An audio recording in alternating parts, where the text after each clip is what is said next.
कई साल पहले अरुण नाम का एक पराक्रमी दैत्य पृथ्वी पर रहता था। देवताओं को हराने हेतु, शक्ति प्राप्त करने हेतु वो हिमालय में गंगा तट पर बैठकर ब्रह्मदेव की तपस्या करने लगा। वृक्षों के गिरे हुए पत्ते, प्राणायाम तथा गायत्री मंत्र का जप और वायु भक्षण करते हुए वह तप कर रहा था। कुछ समय पश्चात परमपिता ब्रह्मदेव उस पर प्रसन्न हुए और उसके समक्ष प्रकट हुए। ब्रह्मदेव ने कहा, हे अरुणासुर, मैं तुम्हारी भक्ति से प्रसन्न हुआ, मांगो, क्या वरदान चाहिए तुम्हें? तब अरुणासुर ने ब्रह्मदेव से अमृतत्व मांगा, परंतु ब्रह्मदेव ने उसे अमृतत्व देने से मना कर दिया। तब उसने कहा, हे परमपिता, युद्ध में किसी शस्त्र, अस्त्र, पुरुष, स्त्री, द्विपाद या चतुष्पाद या किसी भी पशु से मुझे मृत्यु प्राप्त न हो। मुझे महादेव के समान बल प्रदान करे। इस पर ब्रह्मदेव ने तथास्तु कहा। वरदान प्राप्त होते ही उस दैत्य ने इंद्रलोक को अपने अधीन कर लिया। ब्रह्मदेव तथा सभी देवतागण श्री हरि विष्णु जी के पास आए और उसके नाश का उपाय ढूंढने लगे। तब एक आकाशवाणी हुई, हे देवतागण, आप सभी भुवनेश्वरी देवी से प्रार्थना करें, वह आपकी सहायता अवश्य करेंगी। स्मरण रखिए, वो दैत्य गायत्री मंत्र का जप कर रहा है। अगर उसने गायत्री मंत्र का जप करना छोड़ दिया तो उसका वध करना संभव होगा।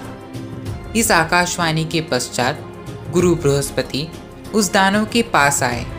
अरुणासुर ने कहा, गुरुदेव, शायद आप रास्ता भटक गए हैं। हम देवता नहीं, असुर है। हम आपके शत्रु हैं। तब बृहस्पति जी ने चतुराई से कहा, अरे, जिस गायत्री माता की तुम उपासना कर रहे हो, उसी देवी की उपासना तो हम देवता भी करते हैं। अर्थात तुम हमसे भिन्न नहीं, तुम हम में से ही एक हो। ऐसा सुनते ही उसने गायत्री मंत्र का जप करना छोड़ दिया। उसी समय सभी देवता जाम्बुंदेश्वरी स्थान पर देवी की आराधना करने लगे। कुछ समय पश्चात जगन मंगलकारिणी देवी भुवनेश्वरी उन देवताओं के समक्ष प्रकट हुई। वो सहस्त्र सूर्य के समान तेजस्वी थी। सुंदर वस्त्र धारण किए हुए, नाना अलंकार पहने हुए और असंख्य भ्रमरों से घिरी हुई वह भ्रामरी देवी थी। उस देवी के दर्शन प्राप्त करके वह सभी देवता आनंदित हो गए।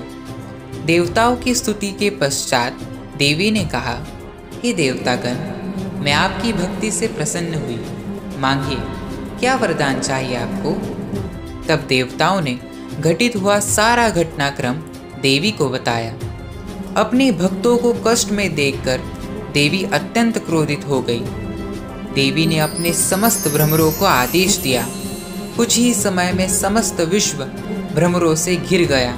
सभी तरफ भ्रमर ही भ्रमर। उन भ्रमरों ने दैत्यों पर आक्रमण किया। दैत्यों के शस्त्रों का उन पर कोई प्रभाव नहीं हुआ। देखते ही देखते सभी दैत्यों की मृत्यु हो गई और साथ ही देवी के भ्रमरों ने अरुणासुर का भी वध कर दिया। इस प्रकार माता भ्रामरी ने अरुणासुर का वध किया। सभी देवतागण देवी भ्रामरी की स्तुति करने लगे, उनकी पूजा करने लगे।